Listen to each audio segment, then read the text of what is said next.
እንኳን ለጌታችን ለመድኃኒታችን ለኢየሱስ ክርስቶስ የልደት በዓል አደረሳችሁ አደረሰን።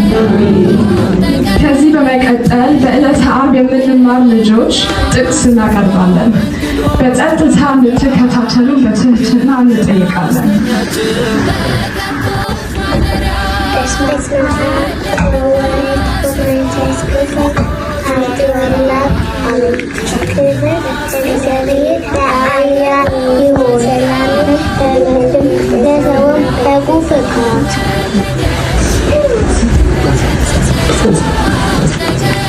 በስመ አብ ወወልድ ወመንፈስ ቅዱስ አሐዱ አምላክ አሜን። የሉቃስ ወንጌል ምዕራፍ 2 ከቁጥር 10 እስከ 14። መልአኩም እንዲህ አላቸው፣ እነሆ ወደ እናንተና ለሕዝቡ ሁሉ ታላቅ የምስራች እነግራችኋለሁና አትፍሩ። እነሆ ዛሬ በዳዊት ከተማ መድኃኒት ተወልዷልና እሱም ብሩክ ጌታ ክርስቶስ ነው። ለእናንተ ምልክቱ እንደዚህ ነው፣ ሕፃን አባላቱን ታስሮ በጨርቅም ተጠቅልሎ በበረት ውስጥ ታገኛላችሁ።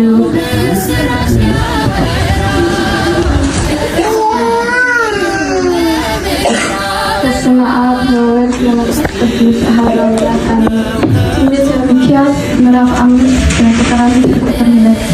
እነሆ ዛሬ የጽዮንን ሴት ልጅ ያጥባታል፣ የእስራኤልን ወገኖች ቁልቁቿን በበትር ይመታሉ። አንቺም የኤፍራታ ምድር ቤተልሔም ሆይ፣ አንቺ በይሁዳ አእላፋት መካከል ተወልደሽ ታናሽ ነሽ።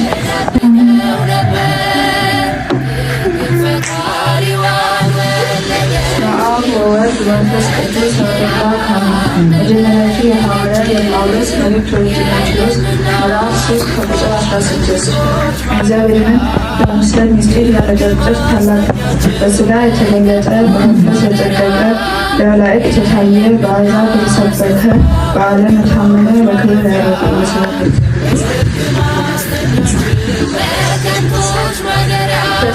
በስመ አብ ወወልድ ወመንፈስ ቅዱስ አሐዱ አምላክ አሜን። ትንቢተ ኢሳይያስ ምዕራፍ 11 ከቁጥር 1 እስከ 5። ሰላም የሰፈነበት መንግሥት። ከእሴይ ሥር በትር ትወጣለች፣ አበባም ከግንዱ ይወጣል። የእግዚአብሔር መንፈስ፣ የጥበብና የማስተዋል መንፈስ፣ የምክርና የኃይል መንፈስ፣ የእውቀትና የእውነት መንፈስ ያርፍበታል። እግዚአብሔርን የመፍራት መንፈስ ይሞላበታል። በፍርድ አይጣላም፣ በነገርም አይከራከርም። ነገር ግን ለድሆች በጽድቅ ይፈርዳል፣ ለምድርም የዋሆች በቅንነት ይበይናል። በአፉም ቃል ምድርን ይመታል፣ በከንፈሩ እስትንፋስ ኃጢአተኛውን ያጠፋዋል። ወገቡን በጽድቅ ይታጠቃል፣ እውነትንም በጎኑ ይጎናጸፋል። መንፈስ ቅዱስ መዝሙረ ዳዊት 71 ቁጥር 7 እስከ 9። ስሙ ጽድቅ ይበቃል፣ ጨረቃም እስከሚያልፍ ድረስ ሰላም ብዙ ነው።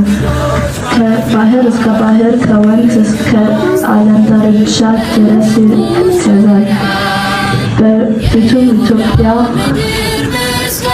ይሰግዳሉ፣ ጠላቶቹም አፍን ይለብሳሉ። በስመ አብ ወወልድ ወመንፈስ ቅዱስ አሐዱ አምላክ አሜን። መዝሙረ ዳዊት 71 ከቁጥር 10 እስከ 15። የተርሴስና የደሴቶች ነገስታት ስጦታን ያመጣሉ፣ የሰባና የአረብ ነገስታት እጅ መንሻን ያመጣሉ። የምድር ነገስታት ሁሉ ይሰግዱለታል፣ አሕዛብም ሁሉ ይገዙለታል።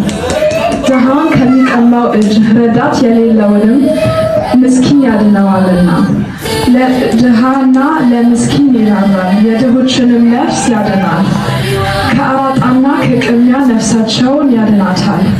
ስሙም በፊታቸው ክቡር ነው። እርሱ ይኖራል፣ ከአረብም ወርቅ ይሰጡታል። በስመ አብ ወወልድ ወመንፈስ ቅዱስ አሐዱ አምላክ አሜን። በስመ አብ ወወልድ ወመንፈስ ቅዱስ አሐዱ አምላክ አሜን። ኢየሱስ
ስብሐት ለእግዚአብሔር ወለወላዲቱ ድንግል ወለመስቀሉ ክቡር አሜን። ጊዜዎትን ሰጥተውን ስላስተማሩ ከልብ እናመሰግናለን። እንወዶታለን። እኛም ልጆቹ ባለው ትምህርት በተግባር ላይ እንደምናውል ቃል እንገባለን።